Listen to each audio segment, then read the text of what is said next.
I now had built this business. We were doing literally hundreds of millions of dollars in sales. And wait a second, I think we missed a slide here. We got to go back. There we go. So we actually took this company public. We ended up going from $1 a share over a few years up to over $20 a share. We built a $500 million market value company.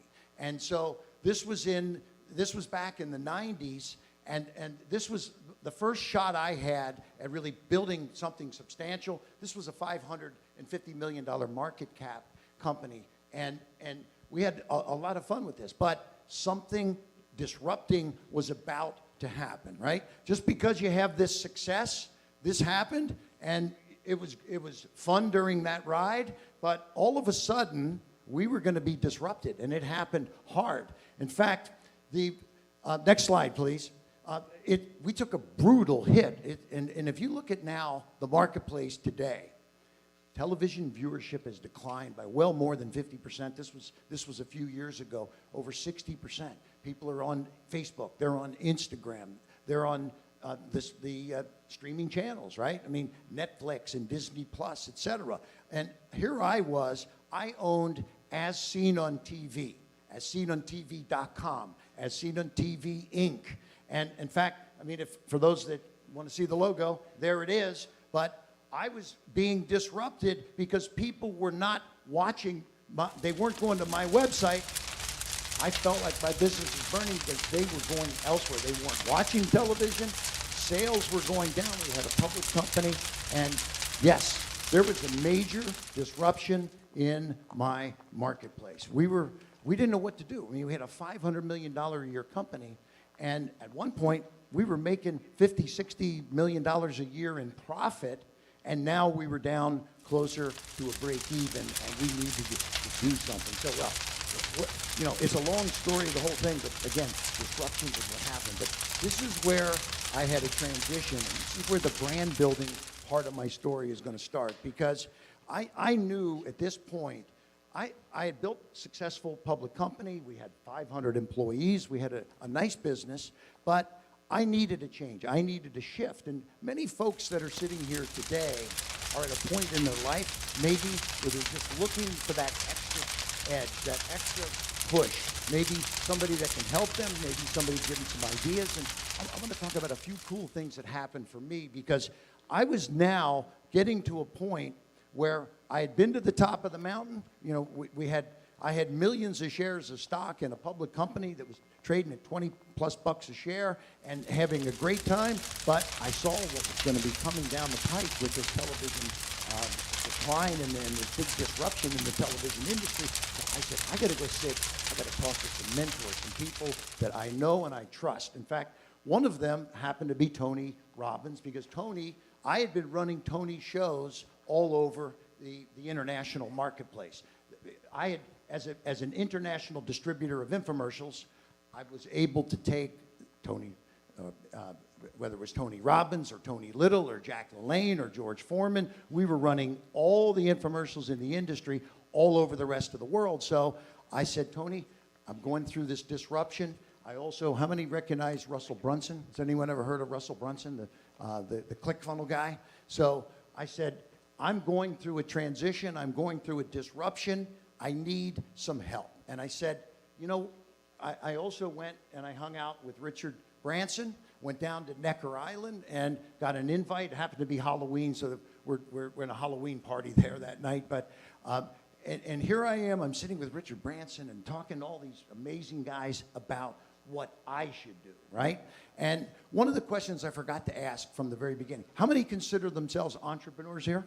Let me see a show of hands, right? Okay, just about everybody, right? Good. Because here I am, I'm down at Necker Island, and I'm saying to Richard Branson, Richard, I've got a disruption happening in my business. I need some advice. It's he and I one-on-one. He says, Kevin, he says, I've been following you, I've been watching, I knew you were coming, and you did a great job of building that As Seen on TV business, and you did a great job of building that brand. You did a great job of building Tony Little's brand. Boy, you built Billy Mays' brand, you built Jack LaLanne's brand, you did all these amazing things, but you really screwed up. And I said, what do you mean? He says, you never built your own brand. And I said, wow. I said, you're right. I said, but hey, I was making money. Why did I need to build my brand? And he said, because what's happening? You were making money, but the business got disrupted. Now nobody knows who you are.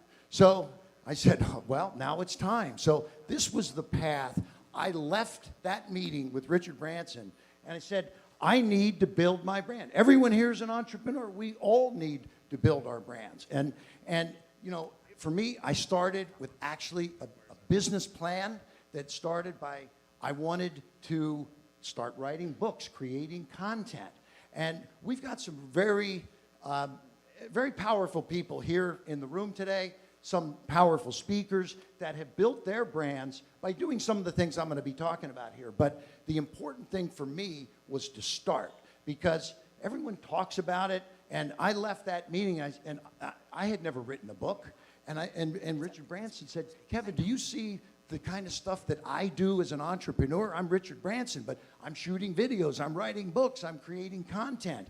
You need to be doing these kinds of things. So raising your profiles, social media, et cetera, et cetera. So there's this brand building process is very important. And I said, if I don't do this the right way, it could be a problem. But bottom line is, I started putting out content. So my first book was right here, Act Now, How I Turn Ideas into $1 Million Products. So that book came out.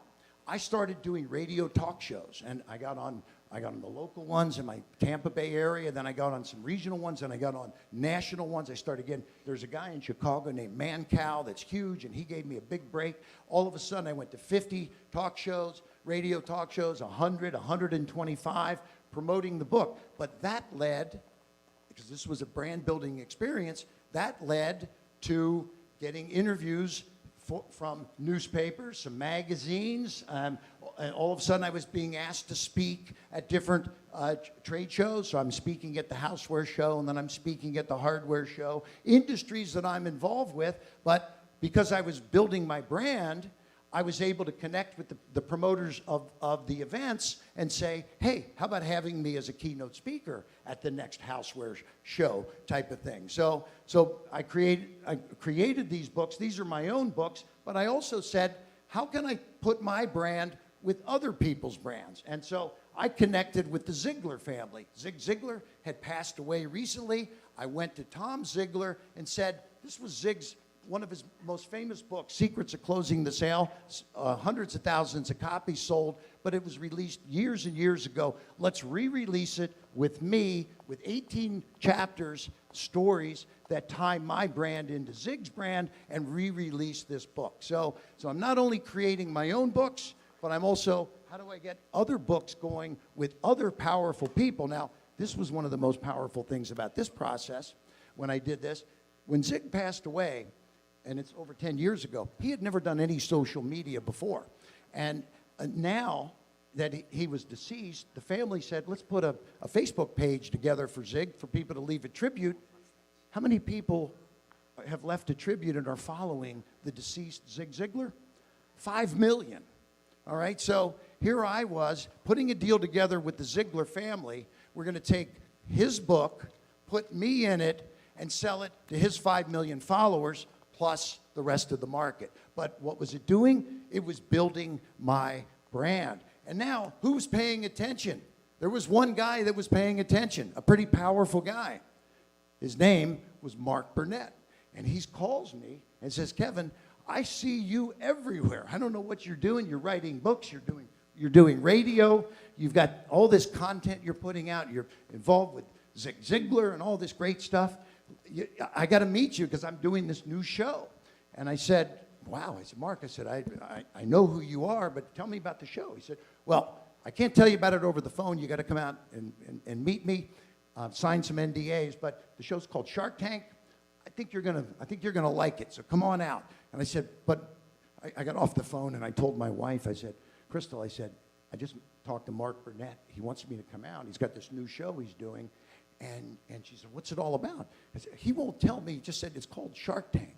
And she said, well, you're so stupid. She said, what do you think he's going to do to you on Shark Tank? What does he do to those people on Survivor, okay? He's like, you're going to have, do you really want to do this? And I'm like, well, I don't know what it is. So anyway, make a long story short, obviously Shark Tank, when Mark Burnett told me what it is, hey, people are going to come out, they get 3 minutes to pitch, and you get 3 minutes to make up your mind, along with 4 other sharks. There's 5 of you at the front of the room, whether you're going to invest in that or not.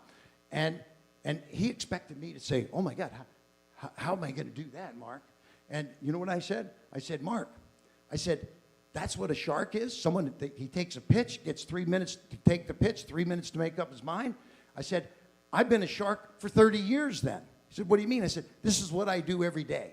I do it at the houseware show, the hardware show, the fitness show, the beauty show, the golf show. I take pitches. And he said, great, you're going to do an audition. Can you do it right now? We went in the other room. They had all the folks there, the cameras, the lights, and they had people pitching me. And it was an unbelievable time. They called me a couple days later and said, yes, you're in. So that was the breakthrough now for me, because what I was doing was creating